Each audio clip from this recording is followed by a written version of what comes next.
കണ്ണൻ എത്തിയല്ലോ. ദേ കണ്ണന്റെ കാര്യങ്ങളൊക്കെ നോക്കാനാ ഇവളെ ഇങ്ങോട്ട് പറഞ്ഞു വിട്ടിരിക്കുന്നത്. അതുകൊണ്ട് എന്താണെന്ന് വെച്ചാ ഇവളോട് പറഞ്ഞാൽ മതി. ഇനിയൊന്നിനും അമ്മയും പെങ്ങളെയും അനിയനെയും ഒന്നും ബുദ്ധിമുട്ടിക്കരുത്. അല്ലെങ്കിൽ ഞാൻ ആരെ ബുദ്ധിമുട്ടിക്കാറില്ല. അതെനിക്കറിയാം.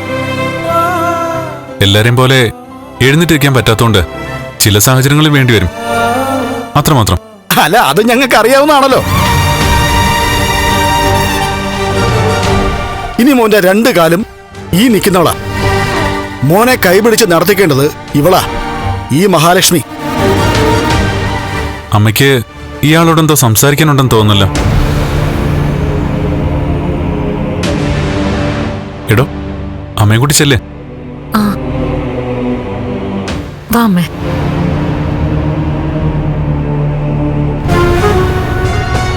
അമ്മയുടെ സങ്കടം ഇതുവരെ തീർന്നില്ലല്ലേ? ഏയ്, അതൊന്നും കണ്ണം കാര്യാക്കണ്ട. ഞങ്ങളുടെ കുട്ടിക്ക് ഒരു നല്ല ബന്ധം വന്നപ്പോ മോളെ നോക്കാനായി അവളെ ഇങ്ങോട്ട് പറഞ്ഞയച്ചു, അത്രേ ഉള്ളൂ.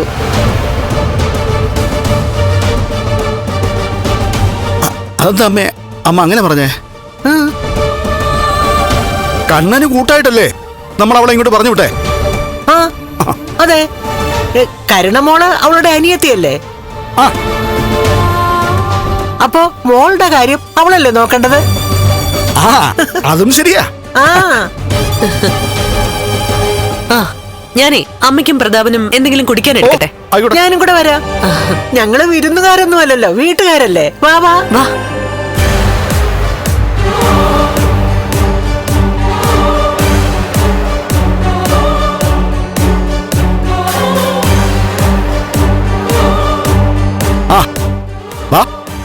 ഉണ്ണിക്കൂട്ടം വന്നിരിക്കും.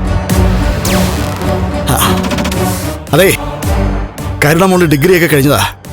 കണ്ണന് ഒരിടത്ത് ഇരുന്ന് ജോലി ചെയ്യാനല്ലേ പറ്റൂ. എല്ലായിടത്തും ഓടി നടക്കേണ്ടതും എല്ലാ കാര്യങ്ങളും ചെയ്യുന്നതും ഉണ്ണിക്കുട്ടനല്ലേ. ഞാൻ പറഞ്ഞു വന്നത് എന്താന്ന് വെച്ചാ, ഉണ്ണിക്കുട്ടൻ ജോലിക്ക് പോകുമ്പോ വേണമെങ്കിൽ കരുണമോളെയും കൂടെ കൊണ്ടുപോവാം. അപ്പൊ രണ്ടാൾക്കും ഏതു നേരവും പരസ്പരം കാണുകയും ചെയ്യാം, മോളുടെ കഴിവ് കമ്പനിക്ക് പ്രയോജനപ്പെടുത്തുകയും ചെയ്യാം. എന്താ? എല്ലാം തീരുമാനിക്കുന്നത് ഏട്ടനാണ്. അതെന്താ? ഉണ്ണിമോനും ബിസിനസ്സിൽ പങ്കാളിയല്ലേ. അപ്പോ ഒന്നിച്ചു വേണ്ട എല്ലാ തീരുമാനങ്ങളും എടുക്കാൻ. അച്ഛന്റെ 2 പെൺമക്കള് കല്യാണം കഴിച്ചിങ്ങോട്ട് വന്നേലേ ഉള്ളൂ. നമുക്ക് കാര്യങ്ങളൊക്കെ സാവകാശം തീരുമാനിക്കാം. ആയിക്കോട്ടെ ആയിക്കോട്ടെ.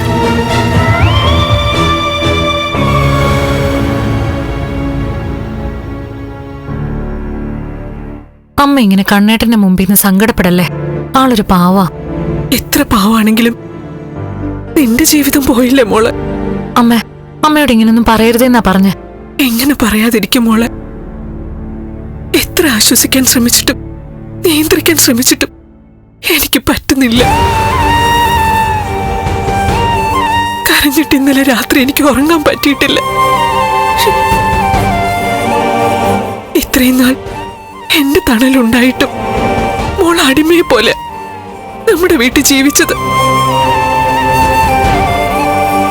ഫ്ലവേഴ്സ് സ്മാർട്ട് ഷോ ഫെബ്രുവരി 15 ശനിയാഴ്ച ആരംഭിക്കുന്നു. ശനി ഞായർ ദിവസങ്ങളിൽ രാത്രി 9:30 ഫ്ലവേഴ്സിൽ.